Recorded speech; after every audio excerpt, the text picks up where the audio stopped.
Good afternoon and good morrow to thee, my loyal subjects. My name is MiAh the King, an amateur video game reviewer whose only goal is to help people spend their money wisely. At least currently. Today we're taking a look at a game that came out earlier today on Steam called Wartales. Now, at first when I looked at this game, I was just thinking it was some kind of top-down, XCOM similar style game that's going to be kind of basic, just walk around with a mercenary company or whatever. But when I looked deeper into it, I found it sounded a lot cooler than I originally thought it was going to be. Developed by Shiro Games and published by Shiro Unlimited, the game is described as follows on the Steam store page. Wartales is an open-world RPG in which you lead a group of mercenaries in their search for wealth across a massive medieval universe, explore the world, recruit companions, collect bounties, and unravel the secret of the tombs of the ancients. Also, I wouldn't be doing my job if I didn't inform all of you out there that this game is still in early access, so it's not going to be perfect, but as I firmly believe and have mentioned in the past, being in early access does not excuse poor development choices, bad design, or a bunch of other stuff, so while I will give it a little bit of leeway, I will not excuse certain things, alright? So, I did a little bit more research about the game, I looked into it more, and decided to give it a nice playthrough. If you hear the jingling of bells in the background, that is my cat because she got locked in the room with me, and anyway, I looked into the game a bit more and decided to give it a nice little playthrough. So as always, let's go through the good and the bad, and today we're starting with the good because that is what stood out to me first. To be more specific, the title screen. It was very nice and pleasant, so it just gave me a good, warm, fuzzy feeling when I was going into the game. So, number one for the positives is the game's art style and graphics. To me, it's very pleasant. There's a lot of attention to detail here, and I mean like a lot, and a lot of great lighting effects as well. And the game runs nice and smooth. You know, for the most part, it didn't stutter or anything for me. The art is great, and I just love the whole look and feel of this game. Number two, the originality here, the idea here. So, I mean, I guess the idea is like the whole having a mercenary troop in a war-torn land isn't that original, sure, but let me explain this a bit more.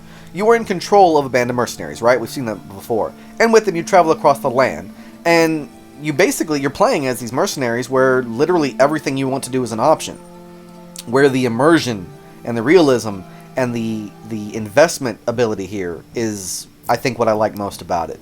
There are so many different roads to travel to completely create your very own story. Now, I've seen games where you control a mercenary company before, as I said, but this game takes it to a much more in-depth and role-playing fashion that I found myself completely intrigued by.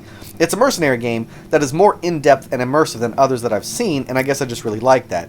I mean, I've played these games before, like I said, but they're always more or less just strategy games that, you know, give you an idea. I guess they're more like simulation strategy games, but this one is more like an RPG, and I love that idea, and I guess that's what I mean when I talk about originality.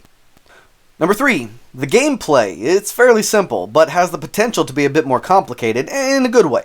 The game is simple enough that I'm able to learn the gist of how to navigate and play it, and understand what the game wants and is asking of me without any help at all.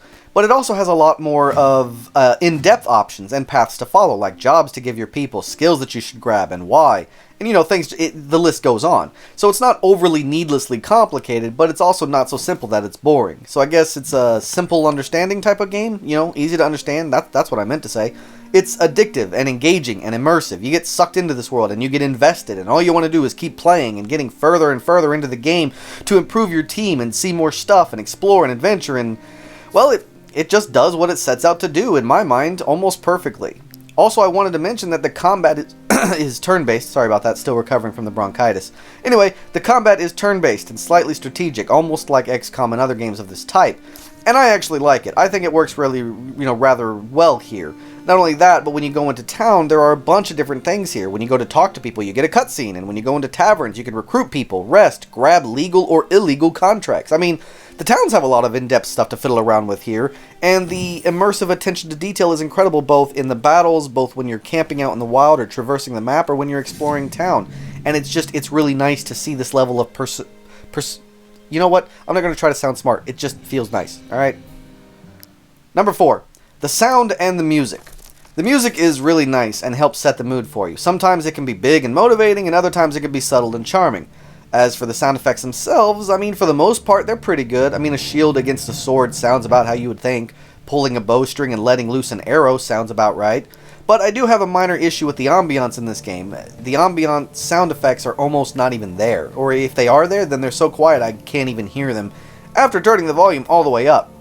Don't get me wrong, it's not like it's non-existent, but it's very minuscule. I mean, when I'm traversing the map, which you're going to do a lot of, you know, I figure I'd hear things. Wolves howling in the distance, the wind rushing through the trees, the sound of a crowd of people trudging through the dirt when you walk past a caravan, you know, just stuff like that. A little more ambiance for when you're traversing the map is the only complaint that I have with the sounds.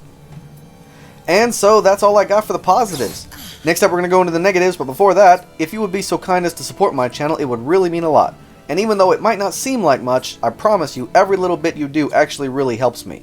Hitting the like button, not so much, but it's still appreciated. Now, leaving me a comment, hitting the subscribe button, or sharing the video, now those help me way more and are even more greatly appreciated. So please, spare me just a few seconds of your time and support my channel's growth. Thank you. So now then, on to the negatives. The very first one there is that there is no tutorial here. None. Nada. Can't stand it. 0 out of 10. Worst game ever. How dare you not give me some kind of tutorial here in a game like this. Absolutely ridiculous that in a game like this, you wouldn't even give me a few hinting pop-up bubbles of information. You don't give me anything. I'm not saying, you know, crowd the game with a bunch of stuff. I'm not saying give me a fake scenario to work as the tutorial and then take me out of it when the tutorial's done. You know, just kind of slide it in there. Every time someone does something new for the first time, you give a little pop-up bubble. And it doesn't need to be on every little thing either. It's not like we need everything explained to us. You know, just explain the things you think brand new players to the game won't fully understand, and then you explain it to us and make us understand, alright? But this is bad. I can't stand games that don't give me a tutorial, so it's come to a point where I have to give it a negative point if you don't give me a tutorial now. This is ridiculous. This game should definitely have one. Number 2, the game's user interface is a little bit wonky and not working right. For instance, you can't zoom in very well on the world map. Not that big of a deal. But there are things that you can grab along the way, right? Like some wood or some iron ore. But there's no button to highlight things for you to pick up. So you know how when you play a game like Pillars of Eternity, and if you hit that one button on your keyboard, it lights up all the things that you can inspect or loot? This game doesn't have that for the world map, but it desperately needs it. Not only that, but you can't, you know, free your camera, look around everywhere to, you know, kind of get the bearings of your idea of where you're going to go or what's going to be ahead of you. All you can do is rotate it, which that can be a little bit annoying, but not too bad. You can't tell your little caravan of people to move somewhere by clicking on your map, which would make the whole traversing from quest to quest a lot easier. Then you got the combat itself. You have to click twice to do anything, to move, to attack, to use skills, and there's no shortcut keys for any of these actions besides the one that ends your character turn in combat. When you're in town and talking to people, there's no separation between the conversation and just straight up buying things. So, you know, then you can't even leave the vendor until you finish listening to their tale after you've already bought everything. And hitting escape doesn't back out of anything or cancel anything, it just brings up the menu. So you have to manually click on literally every single thing in this day and age, and that level of micromanaging is just annoying and unwanted for our user interfaces. It's not ease of access. It's making playing this game more complicated than it needs to be. And when you do that, it just overall makes the whole game, the whole experience, a lot more just awkward and less fun to play, knowing you have to click on literally everything. Give me some shortcuts. Give me some key bindings I can use. Give me something to make this a little bit easier. Number 3, the price. I cannot believe how expensive this game is. They are asking for $35 for this game. And you know what? When it's fully released and fully fleshed out, I would probably find that price tag perfect for this. But as of right now, with the game in early access and empty and devoid of content, it's an unfinished game. They are asking people to make a gamble on their game right now. I feel like if this game was finished and fully developed, like I said, that $35 price tag would be a freaking steal. But as it is now, with no guarantee this game will ever be finished, and no telling how it's going to be developed further in the future, I think that it's way too expensive. A lot of people will probably just walk past it because of that price tag. I mean, there isn't even any voice acting in this game. I mean, what the hell? Why is it so expensive? I just don't understand. And I know that this is all coming from me, and I always have issues with price, but, you know, I know a lot of people aren't going to agree with me, but, you know, if I didn't have to do this for my channel, I wouldn't have even bothered with this game simply because of that price tag. I would have waited for a big discount, because it's an early access game without much history behind it. I don't agree with that price tag at all. The game is not like a bad game, but it's definitely not worth 35 frickin' dollars. So, that's about all I got for the negatives. As you can tell, I had more positives than I did negatives, and that's because this is a pretty good little game. I mean, as long as you don't go in there expecting it to be something completely different, then this game is going to give you exactly what you're looking for. I mean, I have my problems with it, sure, but overall, it's still a really nice game. I mean, you're getting what you were hoping to get from this game, but it's probably a little bit better than you thought. I mean, when you go into a town and you want to talk to people, you get little cutscenes and little separate, dialogue scenes where you get multiple dialogue choices and you get to, do certain things. Do you want to have this guy, like I was in a marketplace and this guy asked me, he was poor and he was hungry and he said, could you spare 10 crowns so that way, and I'll polish your armor so I can eat. So I was like, sure, okay, fine. So he spit polished my armor. And then he stole from me. He stole an extra 20 crowns.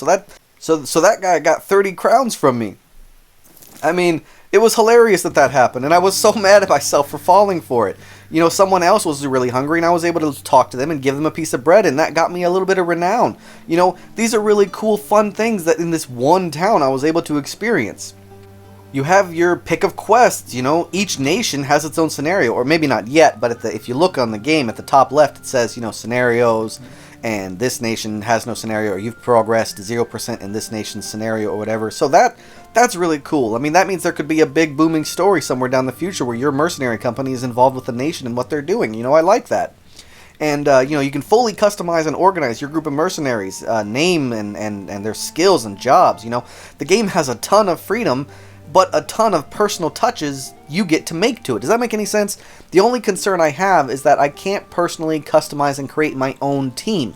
Like, I'd like to be able to fully customize the members of my team and not just be given a random dice roll of teammates. That would be nice, but, maybe they could add something like that as they further develop the game. That would be great. I mean, overall, I feel like this game is offering you a pretty good experience. I mean, I know I harped on and on about the price a moment ago, and that's because when I take a step back and just look at the base game compared to that price, it looks off, it feels a bit greedy, and it just doesn't really fit with what they're giving us right now. Especially with the fact that it's an early access and it feels pretty empty and slow. But for the most part, I kind of really support this game and its development. And if you out there liked what you saw and you want to take a gamble and invest in this game and you've got a little bit of disposable income, then yeah, I would encourage you to check this game out and give it a try. Make that investment. But if you don't have the money to spare, then, don't. It's not worth it. It's not worth you going into bankruptcy because you just had to experience this game. It ain't worth it. If you don't have the money for this, put it on your wish list, wait for a sale. And honestly, that's what you all should do. Anybody watching this, that's what you should do, because I don't agree with that $35 price tag. But if you got the money to spend and you don't really care, then, whatever. Spend that money if you want. I just don't think it's worth it. I think it would be a waste of money for you to spend $35 on an unfinished game like this, in this style. I mean, sure, it's got the hours. You can probably grind and play this game for like 30, 40, 50, 60, 70, 80, 90 hours. But, like, at what point does doing the same thing over and over again, with no more content to explore and further to go, at what point does that get boring and tedious? You know what I mean? So, sure, it can have 100 hours of gameplay, but if it's 100 hours of gameplay of just staring at a wall, it's not worth $2. Get me? The game's a bit slow. It's going to be a grind as you struggle and work hard to make your team strong and able to live a fight against random bandits. I've died twice now, and I'm already getting frustrated, but I still want to keep playing. I want to keep getting into it, so it's challenging but not complicated, and it's addictive and immersive. I guess what I'm trying to say is the game is pretty darn nice. I really like it. I'm not going to get a refund, and I'm probably going to spend a lot of time on it as I try to figure out how to play it and get my team up stronger. I recommend that everyone who sees this video maybe give the game a chance. You know what I mean? Even if games like this aren't normally your thing.